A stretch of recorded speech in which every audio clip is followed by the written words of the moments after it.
Of us who've been in Vedanta here in St. Louis for some time, we are very happy to welcome back a longtime friend of the St. Louis Vedanta Society.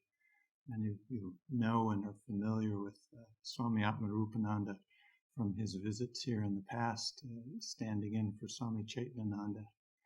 And for those of you who are not familiar with Swami Atmarupananda, I'll try to give you just a brief background. Swami is one of those rare Americans who've taken to Vedanta as if it were a second nature. Swami came to Chicago in the late 60s, and it was then that I met him. And I believe he went to India for the first time in 1971, so he's been associated with Vedanta for a very long time. The significant things about Swami are that he has lived in India for some time and has picked up Bengali and Sanskrit and Vedic chanting and singing of bhajans as if it were, as I mentioned, second nature. It's quite amazing in my mind how naturally the things of a Swami have come to him as an American, because on the whole, we in America have not done very well at producing monks. We've certainly had many people that have joined, but not all of them end up staying. So Swami is one of those rare people who has stayed. So he's lived in India for a number of years. He was also stationed in San Diego for several years, and most recently has been at Ridgely Manor in New York, where Vivekananda spent a lot of time when he visited this country. And Swami has completed 7 years of service there and is now taking a bit of a break and will get a chance to go to India before his next assignment. So we're very fortunate to have him here tonight. And what we decided to do, as opposed to asking him to give 2 lectures because he will talk on Sunday, is to have him do something that he does exceptionally well. Being versed not only in Vedanta, but being an American and knowing American culture, he does exceptionally well at explaining Vedanta and Vedantic teachings to people in the West. And so we thought that we would give all of us and you a chance to ask Swami questions. And so I hope that you will think of questions or have brought questions. I certainly have, and we'll have a chance to hear Swami's answers to those. And so he's very good at speaking off the cuff about things. So I think you will really enjoy what he has to say tonight in response to our questions. So Swami Atmarupananda. Thank you, George. And let me begin with the chant. Om ya pratira vivekanam vishayeshu anapaini tvamanusmarata same hrudayan mapasarpatu tvameva mata cha pita tvameva bandhuscha sakha tvameva vidya dravinam tvameva sarvam mama deva deva. That intense love which the ignorant bear towards the objects of the world, may I have that same intensity of love for thee, for thou art my mother, thou art my father, thou my friend and companion, thou art my only wealth and knowledge, thou art my all in all, O God of gods. Om Shanti Shanti Shanti Hari Om Tat Sat. Om, peace, peace, peace be unto us all.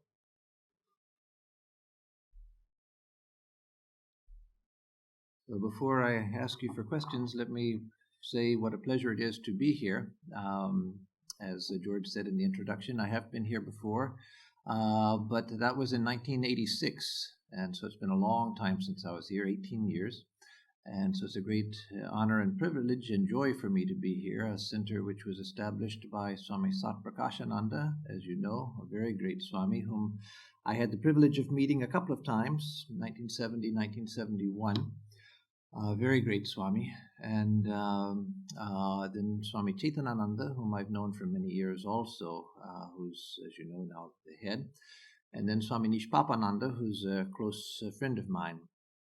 So it's a pleasure to be here in a place with those associations for me. And sometimes people wonder about Vedanta. It goes through periods, as it has for some years, where there doesn't seem to be a lot of external growth and expanding centers and new activities and things happening. But centers like this, St. Louis, and many of our other centers, all of our other centers, are built on the foundation of the austerities of founders like Swami Satprakashananda. And in the Indian tradition, since Vedic times, it's been believed that anything can be attained through austerity. And austerity, of course, doesn't mean whipping yourself or starving yourself, but means self-control and spiritual striving. Self-control for the purpose of spiritual striving. And has been believed in India for thousands of years that everything can be attained through austerity in that sense, that the universe itself was created by the austerities of the divine. And so the fact that men like Swami Satprakashananda have founded these centers, lived at them for decades, meditated, prayed, given spiritual advice, initiation, done worship, and so forth, then there's an undying power which is at the base of a center like this. And when conditions are right, then all of these centers, which now exist as somewhat small centers, when you think about the number of churches just in St. Louis, we don't even have that many Vedanta centers in the whole of the United States. But one day that power will manifest when the conditions are right. And so it's a great honor to be in a place like this where such a great man lived and worked, and where men like Swami Chaitanananda and Swami Nishpapananda continue to live and work. So again, it's a privilege and an honor to be here. So as George told you, tonight is question and answer, so half of the work is yours, and half or less is mine. They say that asking a question is the most important part of learning, formulating questions. So if anyone has one to start with, yes, George. That's a very good question. And I'll try to repeat the questions just for the sake of the recording. I'm very bad about that. People always ask me to do that, and I always forget it. But at least this first one I remember it. So the question is, what advice would I give to a newcomer to Vedanta as far as... and tell me if I've got the question right. As far as explaining the tradition, its resources, its wisdom, its practices, and so forth, and how would my advice to a newcomer now differ from what I would have given 20 or 30 years ago? That more or less is it, right? Okay, that's a very good question. And one that many of us have to face, not just myself, but some of you have to face it sometimes too, because in your lives also, I'm sure there are times, those of you especially who have been with Vedanta for some years, there are people that you meet who find out that you're going to a strange place like the Vedanta Society and want to know why in the world you go there and what you get from it. And it's not an easy thing, not an easy or simple answer is not possible because there's so many different types of people. There are people, and when you first meet them, it's hard to even know the nature of the person just by meeting them and speaking a few words to them. But there are people to whom person and story is very important, who want to know about people, personalities, stories, and so forth. There are other people who want principles. Well, why do you do this, and what's the meaning of that? So there are different types of people, and there's some people who want to know mainly, well, what is it that you do? That are action and process oriented. And so it's always difficult to give a simple answer to a question like this because of the different natures that people have. But of course, when you meet someone first, usually when you don't know what their nature is, I try to give what Swami Vivekananda aptly described as the buckshot method. That is, you give several different ideas and hope that one of them is attractive. And because of each one of us has our own temperament, I, like anyone else, have my own temperament of the things that are meaningful to me, the way that I like things explained to me, and so generally we fall back on what would work for oneself. And that's not always the best thing. One of the greatnesses of Sri Ramakrishna was that he could see into the nature of a person and tell the person in their own terms whatever needed to be told, unfailingly. And so the rest of us hold that as an ideal, would love to be able to do it perfectly, can't, and so we try to do the best we can. And that means it means accepting the fact that I can explain things better from my standpoint, but not to enforce that standpoint and give other options as well. So I usually start with explaining Vedanta as the principles behind Hinduism, but also principles which are universal and which can be applied in any culture according to that culture's native genius. That they're not restricted to a particular time and place or culture. And that those principles have to do with our own nature, the nature of the universe around us, and how to realize who we are and what the universe really is. And these principles that I use to explain Vedanta are not unique to me. I read them when I first came to Vedanta in a small publication called Vedanta in America, published by the Hollywood Center. And so I usually explain that the Vedanta is based on 4 basic principles. One is that the universe has come out of a unitary reality, and that reality is spiritual. That you can call it God or whatever, but there is an unnameable spiritual source to the universe, and in that the whole universe is one. It unifies the whole universe. Everything comes out of it, it exists, the universe in all of its particularities exists within that, and it returns to that reality. Second, that within each being, each living conscious being, there is in the depths of that being a spiritual reality, which is the heart of that person, which is the essence of that person. That if we look within ourselves into the deepest core of our being, we'll eventually come to this luminous divine being. And so that each person is that, has this divine reality within them. The third principle is that it's the purpose of human life to realize that spiritual nature within ourselves and within the universe itself. And fourth, that all different religious traditions are essentially true. And so the Vedanta is essentially a system which, or a philosophy which accepts all different religious viewpoints. And then sometimes if the person is still listening and still interested, then I say that there are 3 subsidiary principles. And that is that there's the law of karma, which is not a dogma that people have to accept, but generally it's so tied into the structure of Vedanta that most people come to accept it as part of the tradition and as a logical and rational part of the tradition. And that's something that doesn't usually require much explanation because people know the law of cause and effect. That whatever you put out into the universe, that comes back to you. But I always, when explaining karma, I always explain also something I think is extremely important and is hardly ever mentioned. And that is that karma is not primarily reward and punishment. Almost always karma is explained as reward and punishment. You do something good, you get reward. You do something bad, you get punishment, you get pain. More important than that is karma is a learning mechanism. If you stick your hand in fire and burn yourself, it hurts.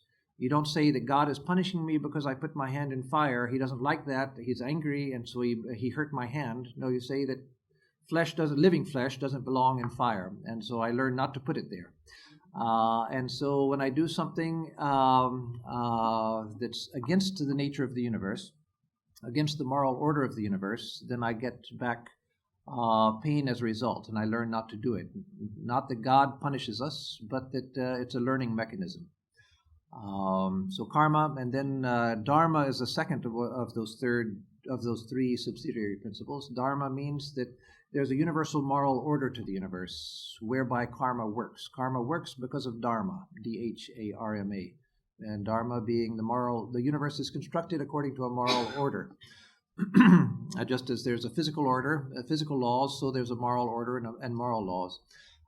And third, the idea of reincarnation. And that also is not a dogma, but most people come to accept reincarnation as the most logical or the most rational way of fitting all of these ideas together. And that, of course, doesn't require much explanation.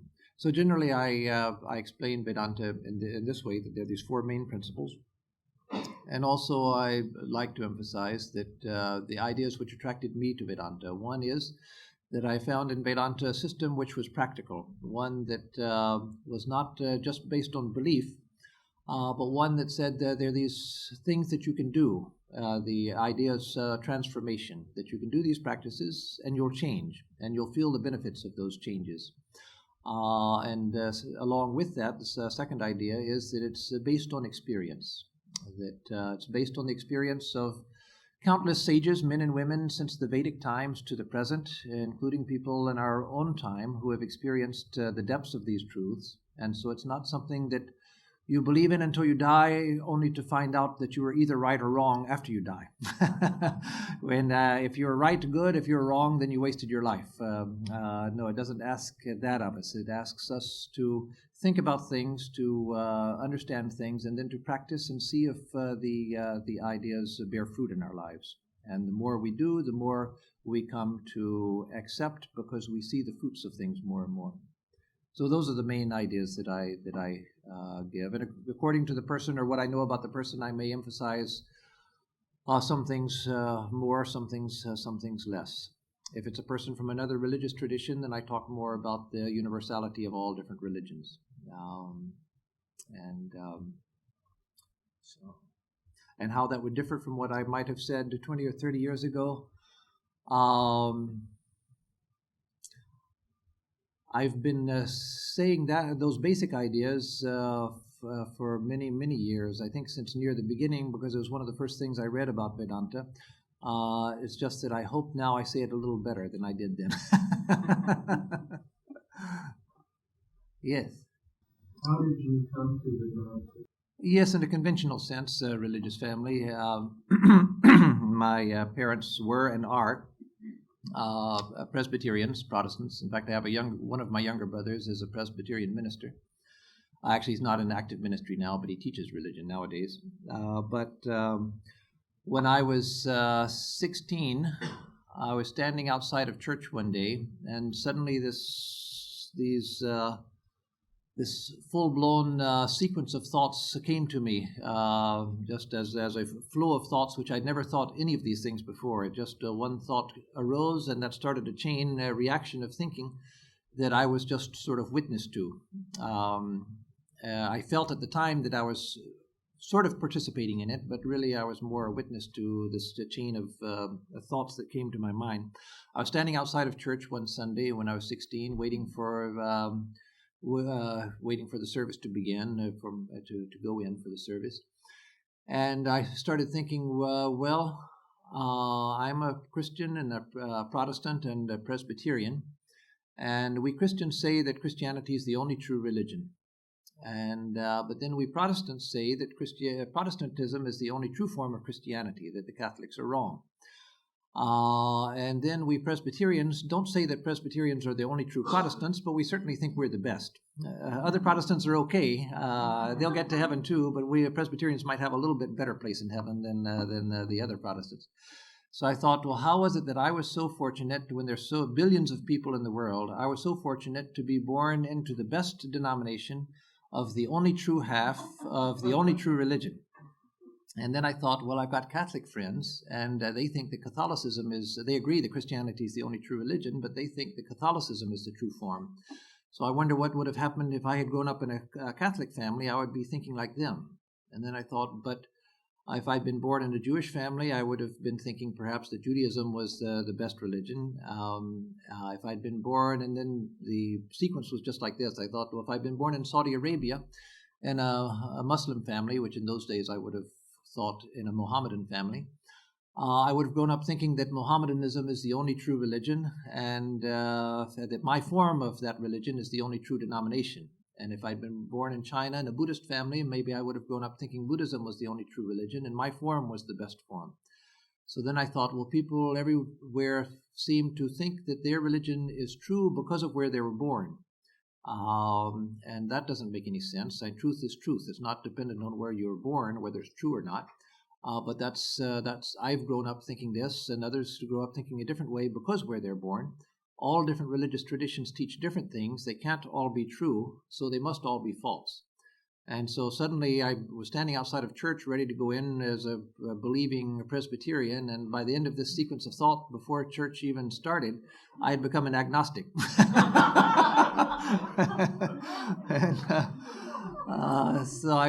Soon after that, I went to Sweden as an exchange student for my senior year of high school. I spent my senior year, the full year, in Sweden outside of Stockholm.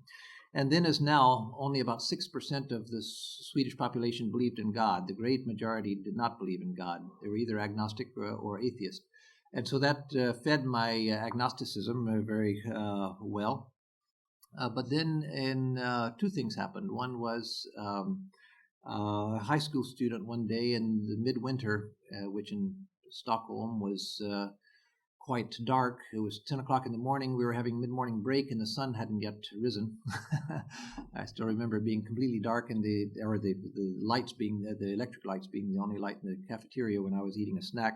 This student in my same grade, but in none of my classes, whom I'd never seen, never spoken to, I didn't know his name.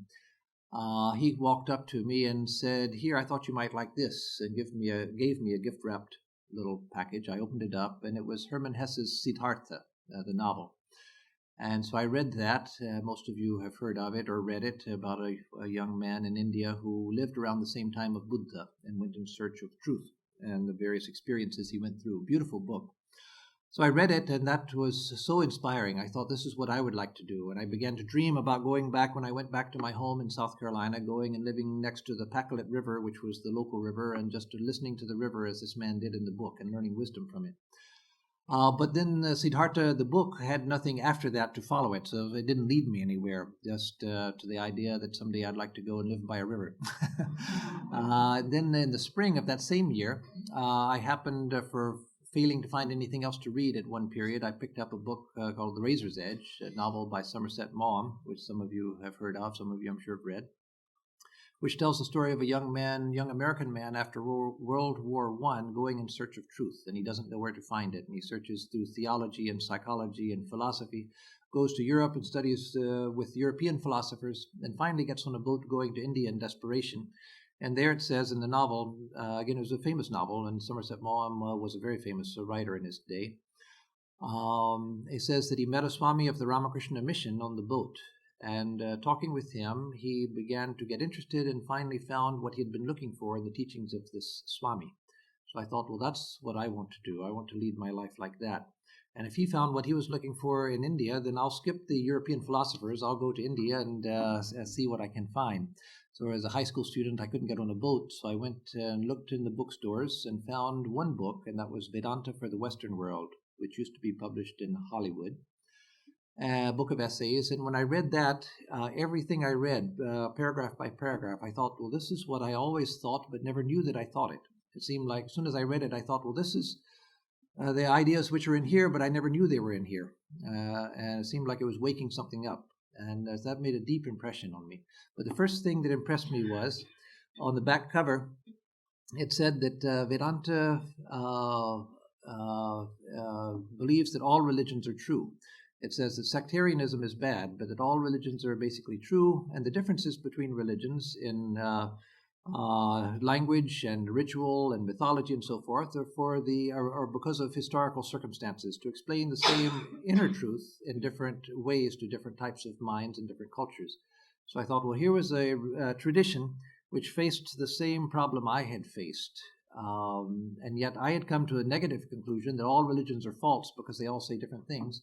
But here's one that said, no, they're all true. It's just the sectarianism which is bad, and the claim that my way of talking about it is true and your way of talking about it is false. So I thought I liked that positive conclusion much more. And then as I read through the book, I found these other ideas which I described earlier in answer to George, that Vedanta was a tradition which emphasized that there are practices that you can do, transformative practices. It's not just a question of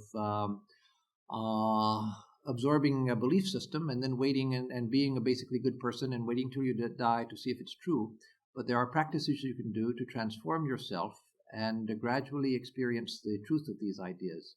And so that impressed me very deeply. And after that, it was just a series of circumstances where I ended up finding a center and going to it and liking it and never leaving. Any other questions? Yes. What would you say to someone who has no clue, never has heard the name of Ramakrishna, Hare Krishna? Well, that's another danger. Yes. Yeah. Do you kind of get? Yes.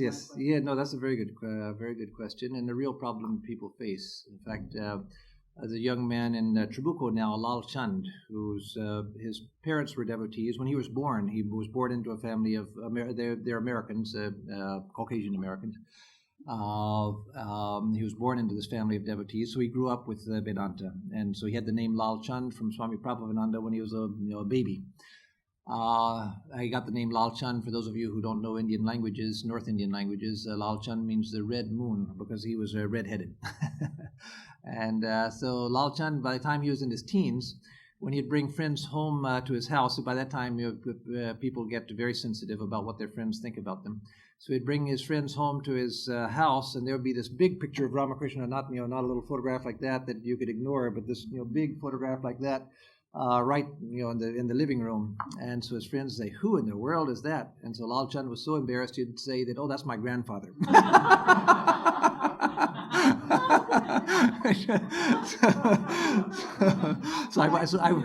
Yeah, you could get away with it more easily than Lal Chand could. Yeah. Yes. But that's not what I would recommend.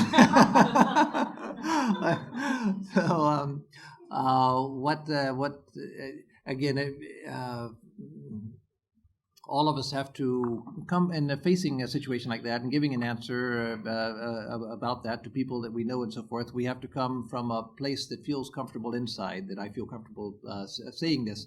So I can say what I would say, but of course you'll have to adjust to what feels comfortable from inside for you to say. But I would just say that he is a great sage and saint of India of the 19th century. Who lived an extraordinary life where he practiced various disciplines. He was born a Hindu, practiced various disciplines of Hinduism, and found that these different sects of Hinduism, they all led to the experience of God, of divinity. And then he also took formal instruction in Islam and found that Islam also led to the experience of God. And then he had the direct experience of Jesus and found that through Jesus also one could come directly to God. And through his various experiences in life, he came to the conclusion that all religions are true. And so then I might say that to me, he's a symbol of the truth of, to me, he embodies the truth of religion, wherever religion is found. He embodies the truth of the religious impulse. And so that's why I have his picture, and that's why I honor his picture, something like that. But again, that's such a personal thing, explaining to a friend or something like that you have to find some answer that is acceptable, and it's a legitimate wish, which I would have also in that situation. Not to say something that somebody can say, "Oh, he must have been a lunatic," or "Oh, that's stupid," or why in the world do you believe something idiotic like that?" That's a legitimate wish, not to want to have them insult Ramakrishna or to insult your own religious belief. So it's legitimate to put it in terms that other people can understand, and that's part of who Ramakrishna was. Swami Vivekananda said that Ramakrishna was the first great religious teacher who dared to teach people in their own language. That is, to teach people in terms that they could understand. Not saying that this is the way it is and you come and accept this which I've said, but he went to the other person and saw where is this person, who are they, and what will they understand, and so I'll give it in their language which they can understand. So there's nothing wrong in adapting your message to the person, because that's part of his tradition. Yes, Susan. Yes, that's a very good question. And I realized as I was listening to it that I've already forgotten to repeat the questions. I did George's, and that was the last, and so I'll do this one again and apologize for the intervening ones. That Vedanta speaks a great deal about strength and fearlessness, and speaks of them as requisites, as necessities, and also as goals, something that we're to attain as part of the goal. And so how do we judge how we're growing in strength and fearlessness, correct? That's the question, basically. Well, yes, Swami Vivekananda gave great emphasis to strength and fearlessness. He used to say that he taught only the Upanishads, and of the Upanishads, he taught that one word, strength. And in other places, he said that the word in the Upanishad that was dearest to him was the word abhi, fearless, be fearless, be fearless. And said that the Upanishads are the only scriptures of the world which insist on fearlessness. And so he gave great emphasis to that. He said that strength is the medicine which the weak need when they're oppressed by the strong. Strength is the medicine which the poor need when oppressed by the rich. Strength is the medicine which I can't remember everything, all of the pairs that he said, but the dispossessed need when oppressed by those in possession. And he also said, and I myself have a suspicion that this was an editor's polishing of what he said, and strength is the medicine which sinners need when oppressed by other sinners. My own belief is, because Swamiji would come out with the most radical statements fearlessly himself, my own belief is he probably said strength is the medicine which sinners need when oppressed by saints, or what sinners need when oppressed by the so-called holy. Not by real saints, but by those who claim to be in possession of God's word. So anyway, he gave great emphasis to strength, great emphasis to fearlessness, and the reason for that, I think, is, well, he himself explained it, and I have myself not just because I adore him and believe it because he said it, but because of having thought about it for many, many years, I'm convinced that he was true. That it's because of weakness that we do what's called sinning. It's because of weakness that all of the miseries come to us in life. And so he even said again in one of his radical statements that strength is the medicine which is needed.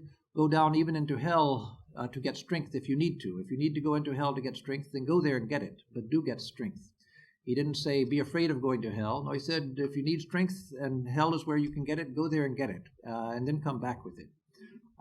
So one of the things that I liked so much about Swamiji from the beginning was this heroic sort of attitude of his. It's something that turns off a lot of people, and I admit that, and he knew that. He said that I know that I'm not liked by everybody, and I've known many people who, even Vedantists, and it's okay, Vedantists who don't like Swamiji because they think, well, he seemed a little egotistical or whatever.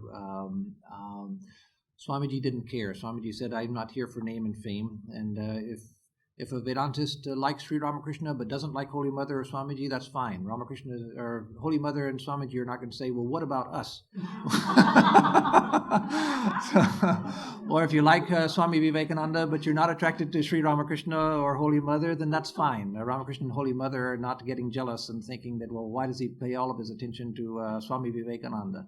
So if you like any one of them, or even if you don't like any of them but you like the principles, that's enough. But one of the things I always liked about Swamiji that attracted me to him was this heroic nature of his and this fearless quality where he wasn't afraid to tell people that if you need to go down into hell, go ahead, go, get strength. He said that people are not like butter. They're not going to be melted away like butter. He had tremendous faith and conviction in the strength of the human spirit, the indomitable strength of the human spirit and nature of the human spirit. There's that case where he told that man in India who came to him and said, Swamiji, how can we come to the truth? Swamiji said he looked at him and saw that this man was immersed in tamas, in the lowest quality of the gunas, the lowest inertia, laziness. Saw that the man was incapable even of doing incapable of doing good and even incapable of doing harm. He was so lazy and inert. So Swamiji said, can you lie? Can you steal? you'll be 1,000 times better lying and stealing than you will being a bump on a log, just vegetating.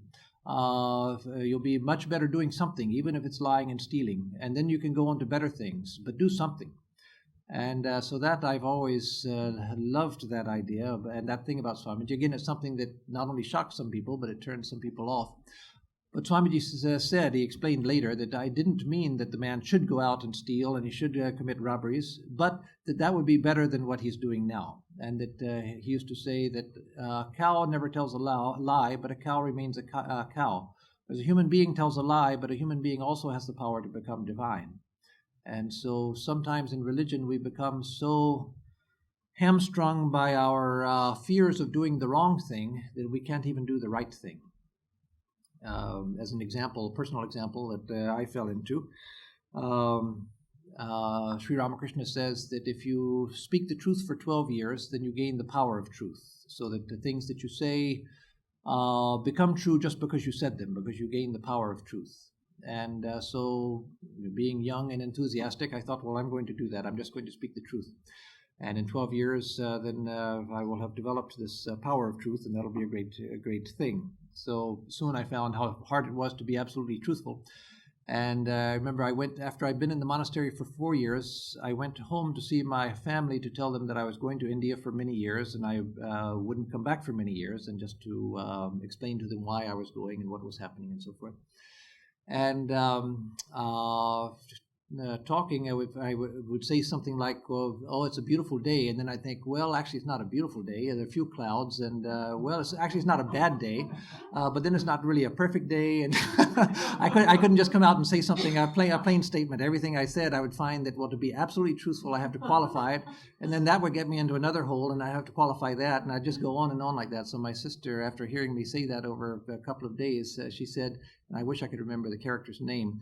There was a character on the old TV program, the old series Green Acre, who was an extension service man who used to advise Eddie Arnold and Eva Gabor on things, but he could never talk straight. He would say something like, oh, it's a beautiful day. Well, actually, it's not a beautiful day, but as I say, the same thing I was doing. She said, you sound exactly like that character on TV. And then I realized, well, yes, I do, that I had gotten to the point where I couldn't just make a straight statement because I was so tied up in knots trying to be perfect. And so it's good to strive for perfection in the spiritual sense. But we often get so afraid of doing something that we're not supposed to do that we can't even move forward in a straight line. And so Swamiji said, even if you need to go to hell to get strength, go ahead and go to hell, but come back with strength. So again, this is all not straight to your question. It's just talking about the importance of strength and fearlessness, and something that I always loved in him. So how do we know that we're growing in strength and fearlessness? As you said, it is a goal. It's a requisite to attain to the goal, but a requisite means, or a necessity means, that it's something we have to have some degree of to get to the goal. We don't perfect it until we've gotten to the goal. It's said in the Ashtavakra Samhita and other such places that Dvaita Mula Maho Dukkham, that duality is the root of misery, but duality also is the root of fear. As long as there's an other, there'll be fear. As long as there's another, there'll be fear, because you'll feel you're being limited by that other being. And so until there's the experience of unity, either through love of God or through knowledge of your own self, there's going to be some refined, very elemental fear. But even here and now, in our present stage, long before we've attained to unitary samadhi, the highest experience of the self, we can see that we're growing in fearlessness and strength, little by little, to the extent that we feel more secure inside of ourselves. And that it takes time. It's a long process. But we begin to feel, usually after some years of practice, begin to feel more and more that I am who I am, and that's okay. That I don't have to pretend to be something that I'm not. I don't have to convince other people that I'm something that I'm not. I am who I am, and that's okay. If I make mistakes, I make a mistake. That's okay. It's not the end of the world. I don't have to be afraid that the whole world is going to clobber me because I made a mistake. If I'm lacking in some talent or some area of knowledge, for instance, as an example, since we're talking with Russ over here about landscaping at supper, I remember when I was first learning about landscaping in the monastery. I'd done gardening ever since I was in the 3rd grade, but I hadn't done much serious landscaping until I was in the monastery. And as I began to learn that, I would go to a landscaping store and ask questions to find out things. There was another person that I was associated with who had done a lot of landscaping. He had never studied it, but he had just picked up things along the way. But he, by this time, considered himself an expert, and he would never ask a question. He would never ask a question because he was afraid to show that he didn't know something. He wanted to be the top of the top, wanted to show that he knew landscaping, and so he had closed off the possibility of learning new things. And so fearlessness and strength are shown in that also. When if I don't know something, that's okay. I don't know it. Let me learn it. I don't have to pretend that I know something that I don't know. So one of the signs is that we begin to feel more and more, and it's a continuum. It's a gradual process. We feel more and more of it with time. That this is my raw material, and that's okay. I have flaws. Those flaws are okay. That's part of my raw material. I don't have to hide my flaws. I don't have to be ashamed of them. And I don't have to pretend to be anything that I'm not. There comes to be sort of a clarity of who we are. And it's like a potter who works with clay. A potter, they order clay for throwing out pots. They get this bag of wet stuff. They don't say, "My God, why did you send me this? This is just mud. You sent me a mess. I wanted to make pots, and you sent me a bag of mud."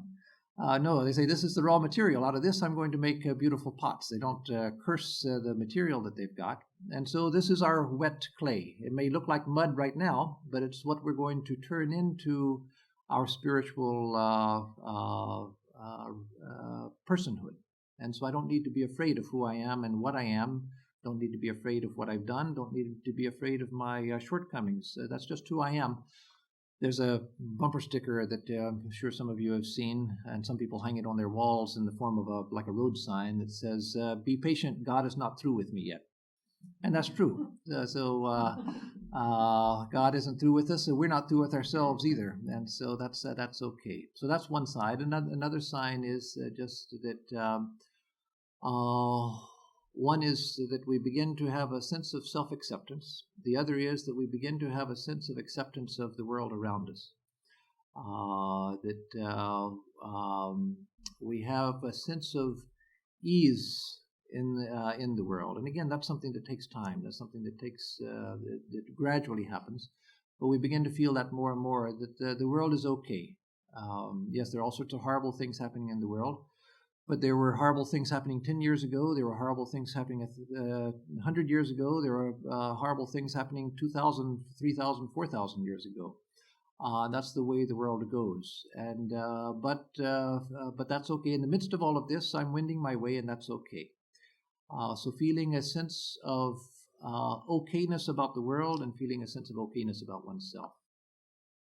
I would say that those are the main features. Yes. Yes, a good question. How did I address the challenges I met culturally and spiritually in the process of becoming a monk? That's something that I've thought a lot about, and something that is hard to formulate in the form of a simple answer, because they were both, of course, cultural and spiritual challenges. But let me qualify that when I say spiritual challenges.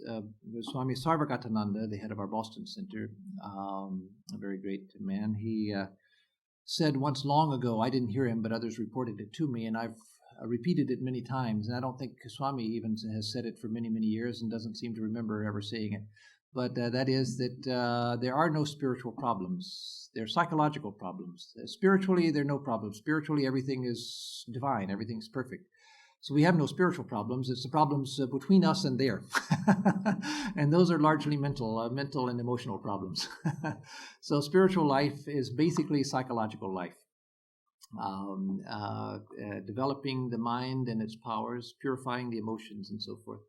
So in my own journey, culturally, there were several things, or there were a number of things, but let me see how I can sort of categorize things to make sense out of the chaos of different things that went on in my life. I remember when I came to the first Vedanta center I went to was the one that I ended up joining at, was Chicago in 1969. And at that time, there was still the late hippie period, and I was just coming out of my own hippie phase, and was coming into the monastery actually from my hippie phase. And so as part of my year-long hippie past, I thought that I was over all hang-ups and that everything was okay and everything was fine, and I had no hang-ups whatsoever, and was especially excited about going to this Hindu ashram and learning about Hinduism, which I loved from my reading. And so I think it was the day after I got there, someone, because when I got there, the Swami wasn't there, and practically nobody was there when I actually got to the center until that night. So the next morning, somebody took me to the shrine to show me where the shrine was for the meditation. And so I go in, and there are these, well, here you don't have it upstairs, for those of you who have been to the shrine upstairs, the private shrine, there are thrones that they're pictures of Ramakrishna, Holy Mother, Swami Vivekananda, Swami Brahmananda, etc., on these thrones. So I go into the shrine, and there are these people that are going and bowing down to these pictures, and I thought, my God, this is wrong. They're bowing down to pictures. And that so surprised me because, again, I had gotten to the point in my hippiedom that there were no principles anywhere. Everything was okay. And yet here I was seeing these people bowing down to pictures, and it struck a religious chord I didn't even know was there anymore. So that, especially the Protestant idea that images are bad.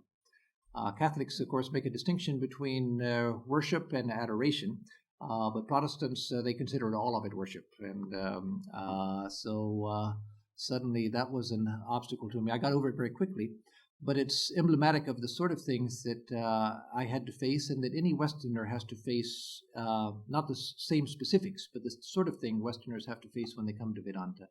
And that is, there are certain ideas that we have that are very deeply ingrained in us, that are culture-wide, ideas that we've breathed in, we drank with our mother's milk and breathed in with the air around us from the time we were born, that we just assume are true.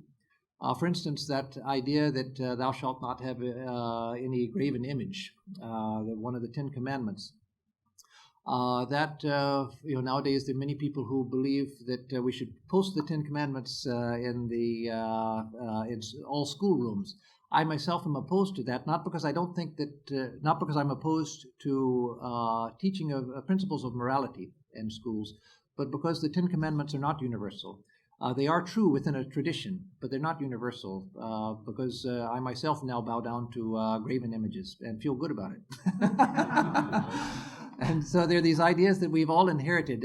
For instance, as other examples, people like Karl Marx, who was a proclaimed atheist, as you know, was against religion.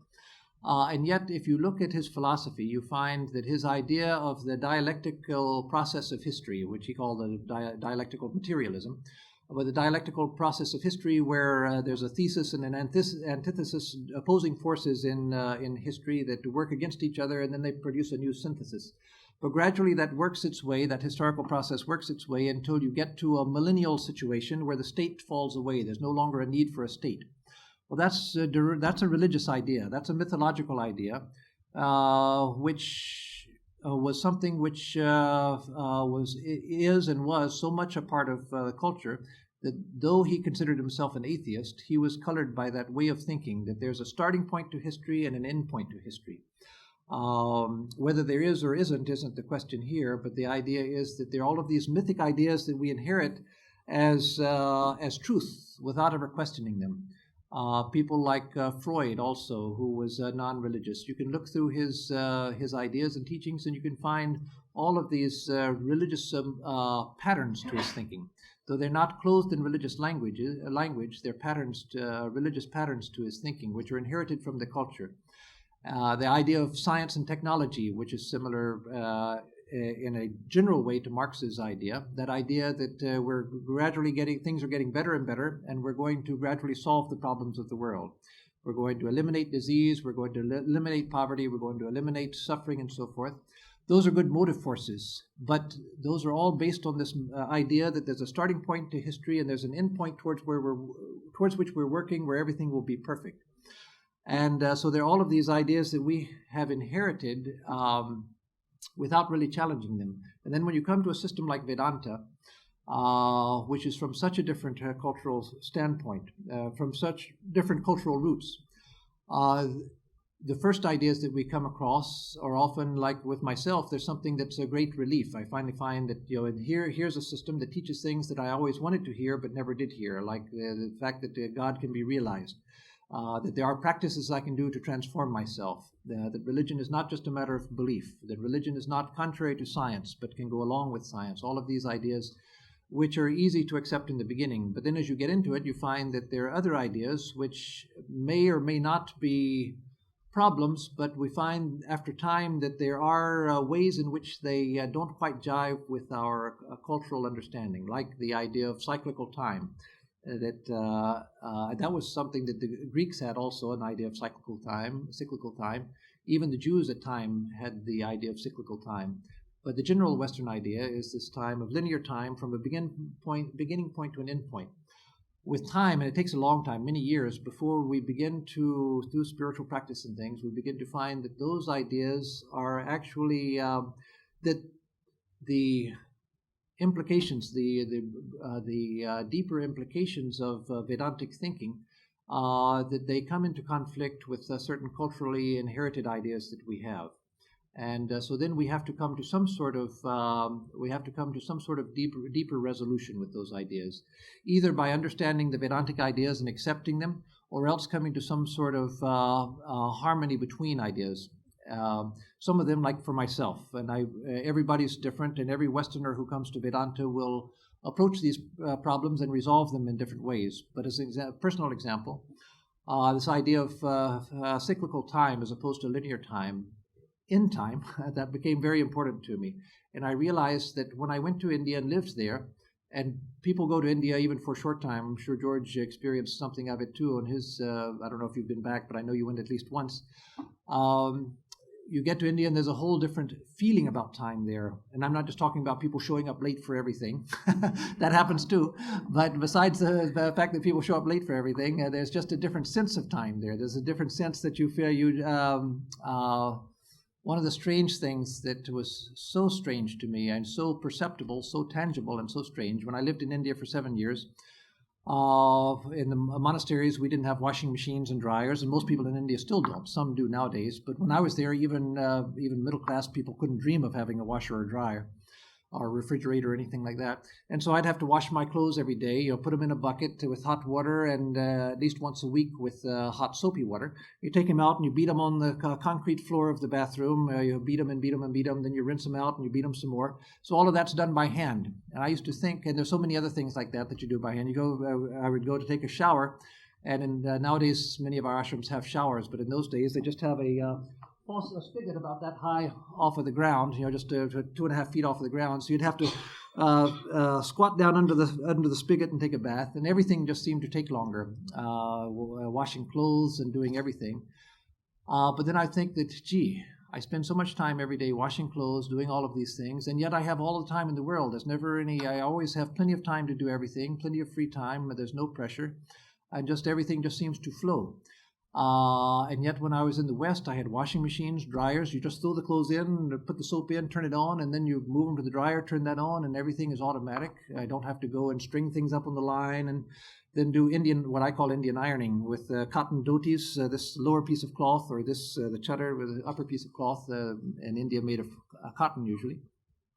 You put them on the line and they come out wrinkled, and so then nothing in the traditional clothing is permanent press.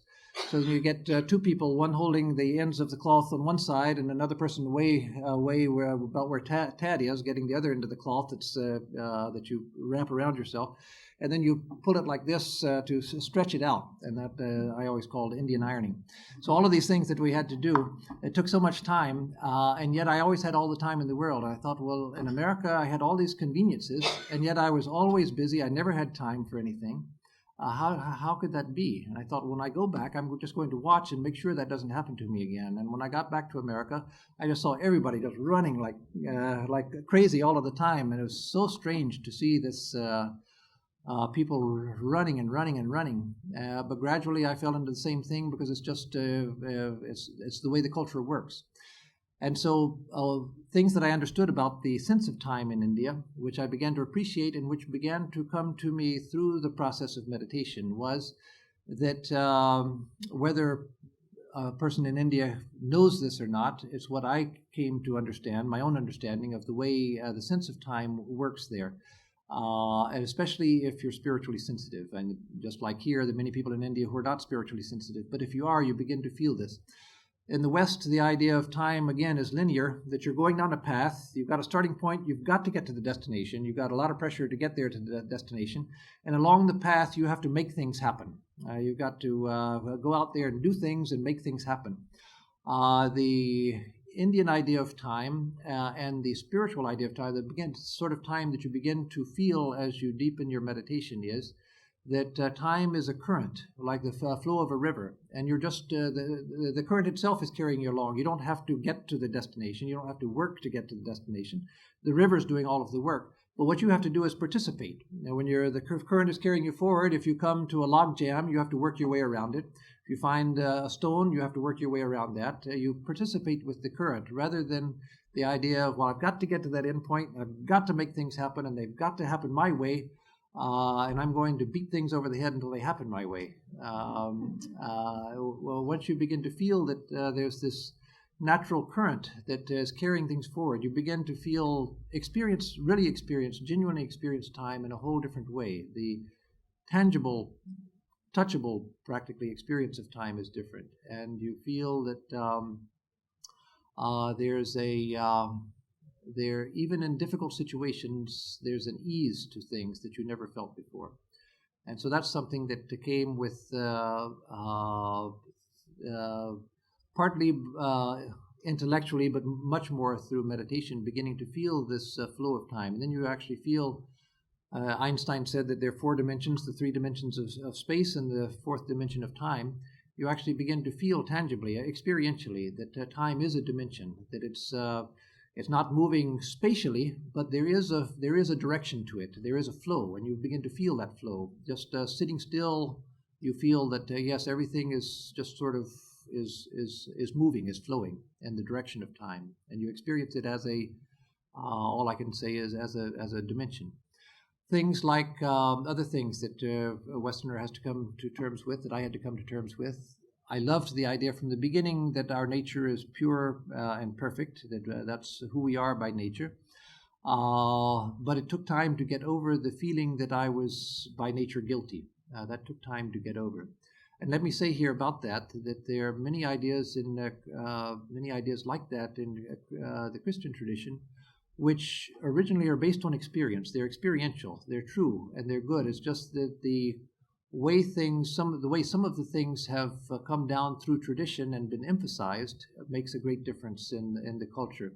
For instance, St. Paul is blamed for all sorts of things now, and certainly some of his social ideas are very outmoded. His ideas about women and so forth are very outmoded. But at the same time, he was a very great saint. He was a man of illumination. If you read the Acts of the Apostles and you read the letters of Paul, you can see that he was a man of the highest experience. There was no doubt about that. The other disciples, whether they had nirvikalpa samadhi, the highest unitary experience or not, is questionable. But about St. Paul, it's obvious that he was a man of the highest spiritual knowledge. And when he said that he saw covering, as it were, the glory of the soul, there was a stain upon the soul. That's what we call the stain of ignorance, the stain of Maya, that in a very deep level of meditation, those who have attained to very, very deep levels of meditation say that you can actually see the glory of the soul, the glory of the self, the luminous glory, and yet there's a stain there. There's a darkening of it, an obscuring of it. St. Paul saw that, and what he saw was true. But then he had to explain it. And so to explain it, he used the tools which were at hand, which were the mythical tools of the origin of evil and the fall of Adam and Eve and so forth.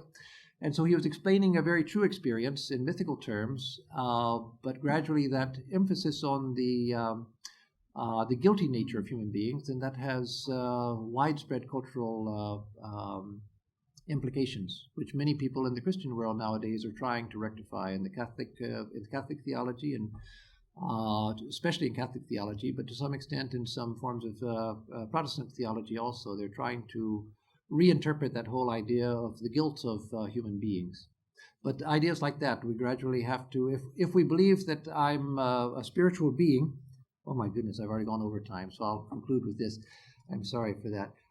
If I believe that I'm a spiritual being, then I can no longer be true to my belief, my conviction, if I also feel bad about myself. I can realize that I'm not doing what I should be doing, and that I accept responsibility for it, and I'll work with it. But it's one thing to say that I'm a divine being who has not yet realized that, and I still make mistakes, and I have to suffer the consequences, but I'm ready to suffer the consequences, and someday I'll get over it. That's one thing. It's another thing to say that I'm just a bad person, and what can be expected of me because I'm bad by my nature. And so if you believe that you're pure and perfect by nature, then you have to begin to correct your ideas about yourself so that reflects that. And then about other people as well. If you think that everybody's a divine being, then every time you think, I hate that slob, then you have to say, now wait a minute. The things about them that may irritate me, and I may have to accept that. I might have to deal with that, work with it. But no, I can't think of them as a horrible slob. I have to think of them as a divine being. That right now might be a challenge, but I have to keep their divinity first and foremost. So we're gradually, one of the things that we have to do when coming to a tradition like Vedanta, a tradition which is different in so many respects from what we were born into, is to understand what it is that's meaningful to me in this tradition, what I really accept, believe, and have whole soul conviction about, and then begin to correct my ideas and emotions so that they come into harmony with those ideas. And just let me give one other example, and then I'll finish, of something where where there are ideas that we should not get rid of, inherited ideas that we've inherited from our culture that we should not get rid of. And that is, for example, the idea of the innate dignity and the innate dignity of every human being, that everyone should be treated with dignity and respect to the freedom and the dignity of every human being. That, of course, in India is the largest democracy in the world, and democracy is flourishing in a very remarkable way there. However, the idea of democracy in America and the idea of democracy in India, there's still some differences. And one of probably the central core of American culture, whether people sin against it or not, is that belief in the innate dignity of every human being. And so that's something that we should always hold to, because that's a value which is good, which is true, and which we can't. There's some values like that we can't get rid of without doing harm to ourselves.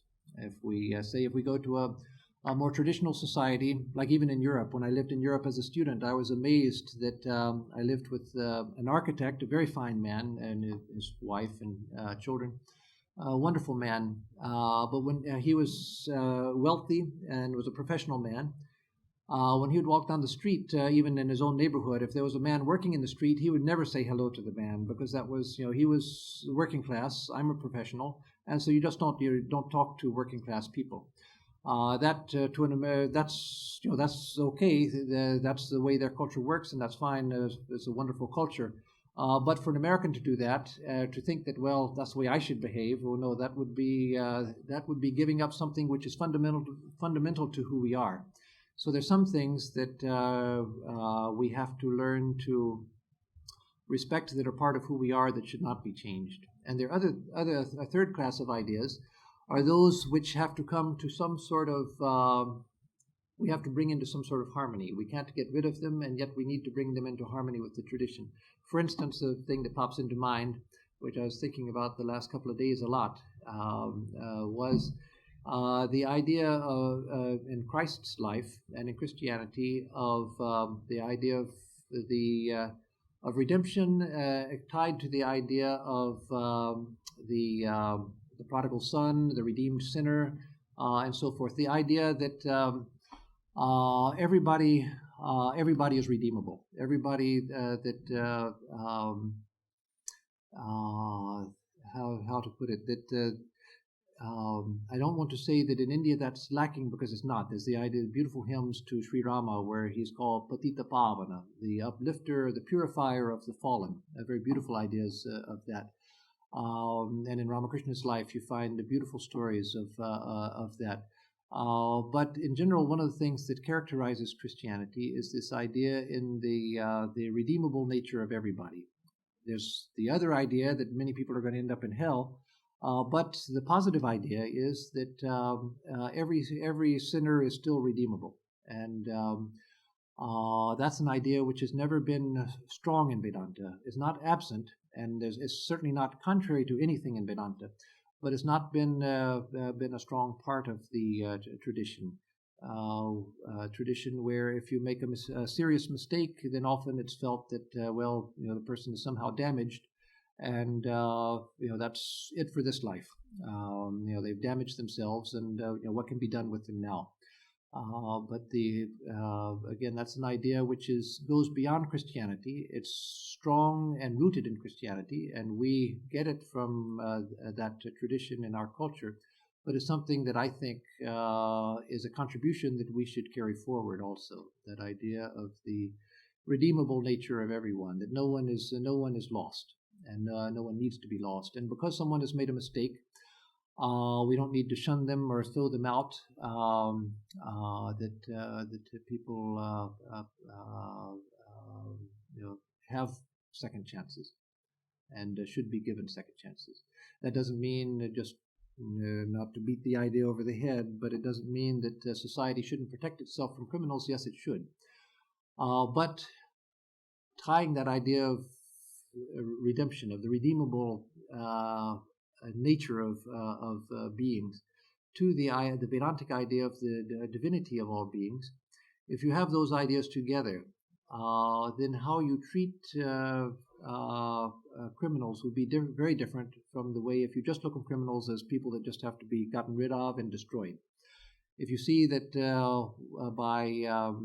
and I don't like to bring up things that have political implications, this does, but that can't be helped.